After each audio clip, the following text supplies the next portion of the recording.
Hallelujah. Thank you, Jesus. Thank you, Holy Spirit. Thank you, my Father. Hallelujah. Once again, I'm Apostle Miracle Prince, the president and producer of the Voice Daily Devotional broadcast. Do we love Jesus Christ? Say, I love Jesus. Kukwaniswa, munaChristu.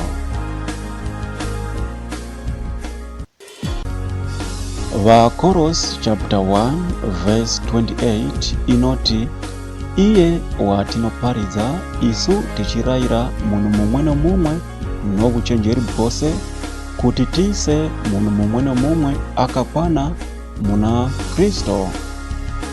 Haleluya. Kristo ndiye shoko ratinokuparizirai kuti mumwe nemumwe wenyu acharinzwa uye kurigamuchira agochitanga kurarama nokuda kweshoko iroro uye kuti tise munhu mumwe nomumwe akakwana muna Kristo kuburikidza neshoko. John chapter 1 kubva pa verse 1 kusvika pa verse 14. Pakutanga pakanga kune shoko iro rakanga riri kuna Mwari uye shoko rakanga riri Mwari. Ndo rimwe chete kunyange na nasi pakanga kuna munhu wakatumwa na Mwari wainzi John. Iye wakavuya kuzopupura chiedza chaiva mushoko ra Mwari kuti vese vachanzwa shoko vagotenda pamwe chete naye. Asi kuti iye wakanga asiri iye chiedza chacho, asi kuti waipupura chiedza chaakavona chiri mushoko ra Mwari, kuti kana akuparidzirai mukanzwa mugotenda pamwe chete naye. Inzwi rokuti pakutanga pakanga kune shoko unoriona sei? Why pakutanga? Nokuti upenyu bwedu tingaita zvimwe zvinhu zvose but kana zvisina rudo mukati is nothing. Pakutanga pakanga kune shoko iro rakanga riri kuna Mwari. Why pakutanga? Nokuti Jesu ndiyo rudo anova shoko rakanga riripo kubva pakutanga. Jesu wakava panyika kare asi vanhu havana kumuziva. Why? Nokuti vanhu vakanga vasina rudo kuvanhu vavaivona nameso avo, kuti kana vangodaro bedzi vagobva vaziva Jesu Kristu. Saka Jesu wakava panyika kare asi vanhu havana kumuziva, nokuti vanhu vanoti tinonamata asi havana rudo. Saka Kristu makatadza kumuziva, asi iye waivapo zvake kuburikidza nevanhu vamaivona. Munofanira kuva vakakwaniswa muna Kristu Jesu nemabasa akanaka uye nemabasa anofadza Mwari.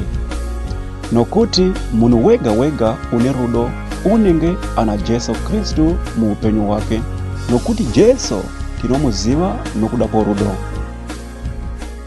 Haleluya. Abraham wakashanyirwa navanhu chaivo, akavagadzirira usavi bwakanaka nechikafu chakanaka, asi kuti iye Abraham wakanga asingazive kuti washanyirwa navatumwa. Saka after vatumwa vadya vaguta, vakabva vataura manzwi okumuropafadza, vakati kwaari, mudzimai wako Sarai uchava nepamuviri akava nemwana. Saka munhu wega wega une rudo, une shoko ra Mwari muupenyu bwake, uzive kuti shoko iroro rawinaro ndiro racho rakanga riripo kubva pakutanga, zvinhu zvose zvisati zvavapo, iro rakanga ratovapo kare. Kristu rudo uye ndiro shoko racho riri kurebwa. Saka kunyange ukasangana nematambudziko akakura sei mukati muupenyu bwako, usatya, asi kuti rangarira rudo rwaMwari ruri mauri kuburikidza neshoko iro rawakagamuchira. Rudo rwakamuka ruripo kubva kare. Dambudziko rako iroro riri kukunetsa muzuva ranhasi risati ravapo. So now pava nesarudzo mbiri, kutya chakazowira kumashure rinova dambudziko riri kukunetsa muzivara nasi oro kuramba uine rudo na Kristu uyo anova iye akatanga kuvepo dambudziko rako risati ravepo. Haleluya. Nokuti shoko ra Mwari rinoti pakutanga pakanga kune shoko, kureva kuti zvese zviri kukunetsa mukati muupenyu hwako zvakanga zvisiko asi shoko bedzi. Saka ukanyatsa uongora ndobva waona kuti zvese zviri kunditambudza mukati muupenyu hwangu hazvina maturo kana uina Kristu Jesu mukati muupenyu hwako. Nokuti kana ukaverenga John chapter 10 verse 10 inoti Satan uripo pakuba, kuuraya nekuparadza, asi Jesu wakauya kuzotipa upenyu. Haleluya. Jesu Kristu wakagara ariko nokuti ndiye shoko ra Mwari rakanga riripo kubva pakutanga. Saka paakazouya kuzotipa upenyu nde apo pana John chapter 1 verse 14 painoti shoko rakazova nyama rikagara mukati medu, nawo Kristu wava matiri, kureva kuti chega chega chaunoita kana usina kutenda, haleluya, hachibudiriri. Asi kuti unofana kuti uve nekutenda kuti zvese zvaunoda mukati muupenyu hwako zvigobudirira. Haleluya. Saka ukaita zvese zvaungaita mukati muupenyu hwako uine kutenda, unokunda nokuda kweshoko rauri mukati maro, nokuti shoko iroro ndiro racho rakanga riripo kubva pakutanga rikazova nyama rikagara mukati medu. Saka chishandisa shoko iroro uine kutenda, nokuti already shoko rakatotsvaka bugaro rikava matiri. Saka isusu tinofana kuti declare zvese zvatinoda nokuda kweshoko ratiri mukati maro, tiine kutenda pazvinhu zvose zvatinoda kuti Mwari vatiitire. Haleluya. Saka faith yako inoita kuti zvinhu zvagara zviri muprocess yaMwari zvikasire kuitika. Haleluya. Saka nawo manje hatichina kutya nokuti tatakura shoko rinoita kuti kana uri mukati mariri zvese zvinenge zvichikunetsa mukati muupenyu hwako, kana uine kutenda unobva wazvikunda nokuda kweshoko rauri mukati maro kuburikidza nokutenda kwako. Haleluya. Nokuti shoko raMwari rinova Kristu ndiro rakanga riripo kubva pakutanga, sei zvamuri kunzwa pana John chapter 1 verse 1.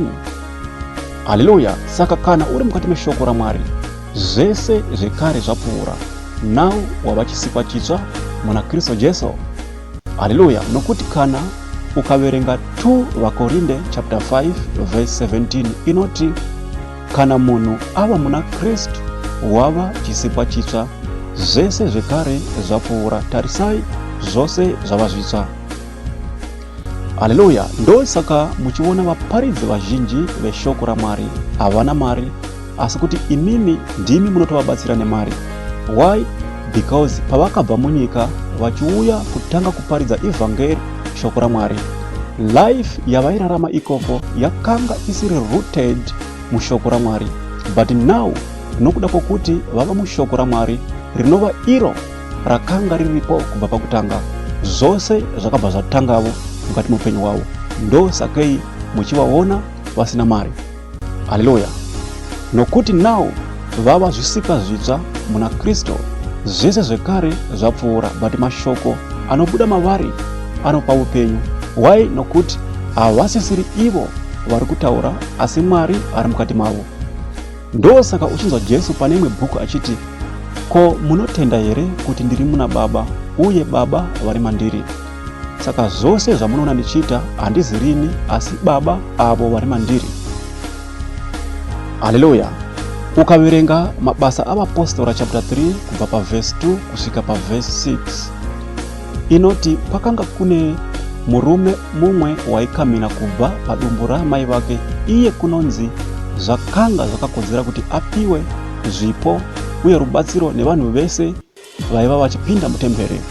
Saka kunonzi nerimwe ramazuva paakaona Peter na John vachida kupinda mutemberi, wakatotarisira kuti achaona opiwa mari na Peter na John. Asi John akapindura chirema chiya akati, sirivheri nendarama hatina, asi kuti tinokupa chatiinacho, simuka ufambe nezita raJesu. You see this power of faith yaiva na John na Peter. vakashandisa shoko rinova rimwe chete nerandiri kukuparidzira muzuva ranhasi. Haleluya. Saka muvanhu vaMwari vane simba ravakapiwa naMwari. Zvese zvavanotaura zvinopa upenyu. Usafa wakakombeya mari yauinayo neanointing hazvienderane. Anointing izodzo yakapiwa munhu waMwari naMwari kuburikidza neshoko raari mukati maro. Haleluya. Saka munhu waMwari munhu akapiwa simba naMwari kuburikidza neshoko raari mukati maro uye raanotenda.